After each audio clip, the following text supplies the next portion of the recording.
Dans la grande histoire de la vie sur Terre, elle est apparue très tard. Et la compréhension de la vie sur Terre, du rôle de la vie sur Terre, du rôle des sols, de la végétation,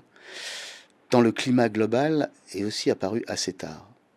Donc, pour en revenir à la colonisation des surfaces terrestres, c'est quelque chose qui s'est passé effectivement très tard dans la vie de notre planète, hein. La vie de notre planète, c'est essentiellement une vie marine, océanique. Et c'est que, il y a à peu près 450 millions d'années,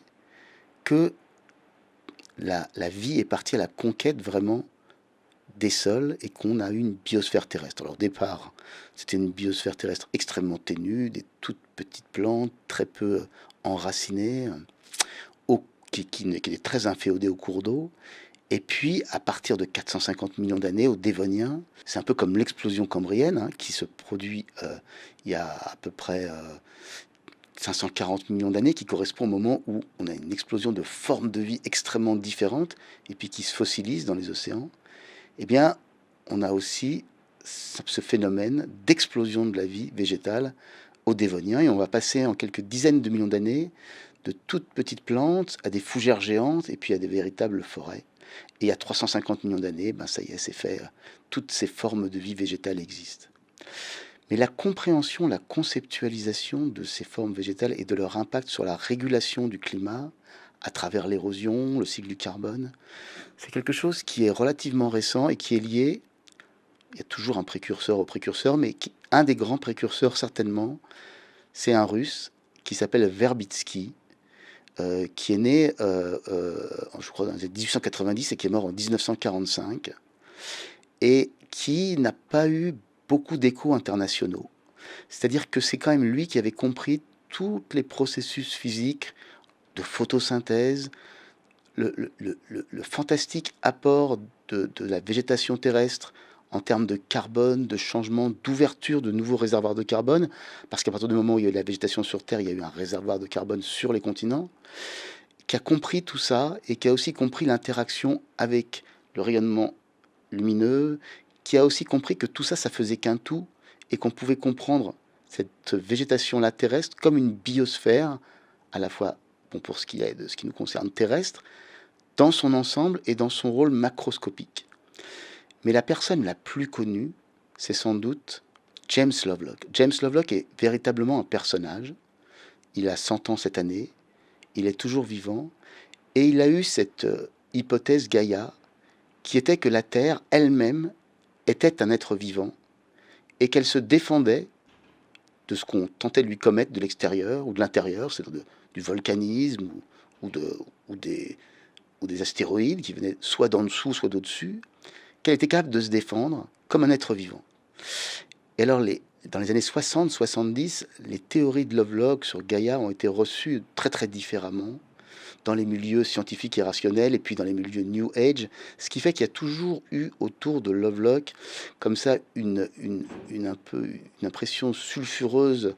de quelqu'un qui était à la fois un scientiste et un irrationnel. Mais la réalité de Lovelock, ça a été très bien démontré dans une thèse récemment, la réalité de Lovelock, c'est qu'il a quand même expliqué et a donné un cadre, pas forcément les explications, mais le cadre, qui permettait de concevoir la Terre, pas forcément comme un être vivant, mais comme un être global, avec différents comportements, différents tempos, et qui permettait en fait d'asseoir toute une physique et une biologie de la régulation du climat et de la vie sur Terre. Si vous voulez, Lovelock a été un des premiers à comprendre pourquoi, bon, c'était essentiellement biologique, les raisons qu'il donnait, mais pourquoi les conditions à la surface de la Terre avaient toujours été compatibles avec la vie. Alors depuis Lovelock, il y a eu énormément de choses qui ont été faites, et en particulier, il y a eu des programmes comme le GIEC, comme l'IGBP, qui sont des programmes qui s'intéressent au climat terrestre, et ces programmes ont assez vite compris qu'il fallait comprendre la Terre, non pas comme un être vivant au sens, mais comme quelque chose qui était constitué de différents éléments, comme nos membres, et en plus, non seulement qui était spatialisé en la biosphère terrestre, la biosphère marine, la dynamique de l'océan, de l'atmosphère, toutes ces composantes, la cryosphère, la lithosphère, la tectonique, agissant sur le climat de la Terre et sur les conditions environnementales avec des tempos très différents. Quelques jours pour l'atmosphère, quelques centaines d'années pour l'océan, quelques milliers d'années pour les calottes de glace, quelques millions d'années pour la lithosphère.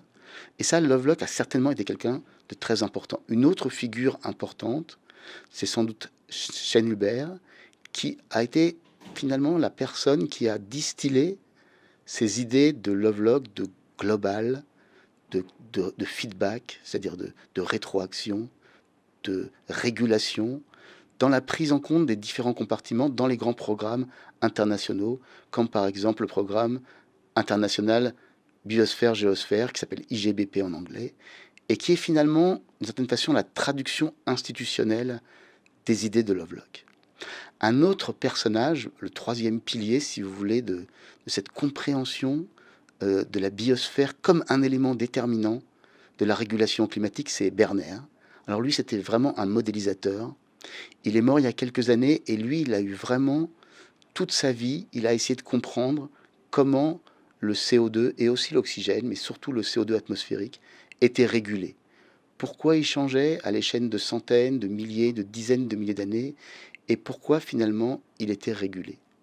Et cette régulation, elle est vraiment extraordinaire. Et maintenant, depuis 20 ans, on sait que la régulation du CO2 depuis 1 million d'années grâce aux bulles de glace qui sont piégées dans, elle est extrêmement bien faite. C'est-à-dire que malgré des variations climatiques énormes sur le dernier million d'années, par exemple, entre une Terre avec 4 calottes et une Terre avec 2 calottes de glace, entre des phases glaciaires et des phases interglaciaires, eh ben, la régulation de la Terre sur le CO2, c'est entre 280 ppm et 300 et 180 ppm. C'est-à-dire que la régulation du CO2 atmosphérique, elle se fait dans une toute petite fenêtre. Et cette fenêtre, là, on l'a explosée. Maintenant, on est à 402 ppm, comme vous le savez. Et ça a plein de conséquences. Des conséquences qui sont liées justement à ces idées de régulation et de dérégulation. C'est-à-dire que là, on est en train de changer très très vite, nous, en remettant du CO2 d'un réservoir qui en fait est le réservoir continental, hein, le réservoir des combustibles fossiles. On fait une expérience en fait, et ce qu'on fait, c'est qu'on prend tout ce pétrole qui a été cuit et fabriqué à partir de la végétation terrestre, en particulier, hein, pas que, on le remet en circulation en le réinjectant dans l'atmosphère. Cette préparation pétrolifère, elle a pris des dizaines de millions d'années, et nous, en quelques centaines d'années, on rebalance ce CO2 dans l'atmosphère. Donc on dérégule un système dont finalement Lovelock est un parmi d'autres, a compris comment il était régulé et dérégulé il y a déjà une quarantaine d'années. Et finalement, les théories de Lovelock, de Gaïa, sont plutôt à voir pour les physiciens comme un support, un cadre d'études qui nous a permis à nous, plutôt physiciens et aussi biologistes, de comprendre en fait dans les détails pourquoi il y avait ces régulations et comment finalement la vie sur Terre avait pu continuer sur des milliards d'années avec toujours à la surface de notre planète ou presque toujours des conditions d'eau, de température, de pression tout à fait compatibles avec la vie.